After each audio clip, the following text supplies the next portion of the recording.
الأطروحة المسموعة، الانتقاء الأخلاقي. عندنا سلسلة تاع كتاب مسموع أو أطروحة مسموعة بناء على أفكار وتعمق في موضوع معين بسبب وجود تناقضات. ممكن نسموه هذا العنوان ما يعجبني في الجزائر. نبداو بحلقات ثم ربما يكون ككتاب تحليلي. اليوم نبداو بمقدمة ما يعجبني في الجزائر، مقدمة، وننتهي بالخلاصة وما يجب فعله، نتائج.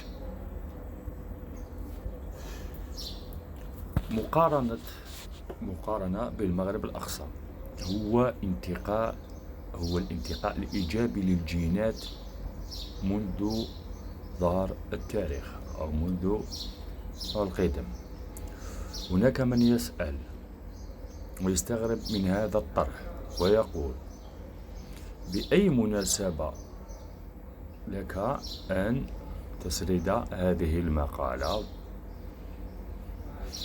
نعم، هناك مناسبة، لكن الأهم أن الإنسان إن لاحظ شيء وجب عليه طرح العنوان الكامل أو فتح المجال للفكرة أو تدوين كتاب. لربما إخراج فيديو ليكون مبدأ الباحثين وبداية التحليل العلمي المستقبلي. بداية، كنت في مقهى الذي أنا مدوم على الجلوس فيه أسمع إلى حوارات شباب الكهول ممن جندوا الخدمة الوطنية في الجيش الشعبي الجزائري بتاريخ 1911 إلى غاية 2012، على أنهم سوف يستفيدون من علاوات ومنح تعويضية وكذلك كذا راتب وضمان اجتماعي، تقاعد وفقا لمدة المضافة إليه. لكن السؤال يكون أكثر استغرابا من القارئ أو السامع: وما دخل كل هذا في سؤالك الأول؟ وما دخل البلد الذي ذكرته؟ الجواب أن التحليل العلمي يستقي من كل شيء، ليس من المخابر فقط. والحياة في البلدان والأمم هي وما الحياة في البلدان والأمم هي مختبر حقيقي في علم الاجتماع والنفس وعدة علوم، ومنها مثلا الصحة. والدليل على هذا الأخير أي الصحة الإحصاء الذي يعتمد على توجيه بروتوكولات تفعيل الأدوية للمرضى مختلف الأمراض من السرطان مثلا. قد لاحظنا ذلك أثناء مرحلة كورونا أيضا. المهم، هذه الدراسة هل تتعارض مع الدين؟ وهل هي عنصرية؟ وما العلم إلا سلم نصعد عليه؟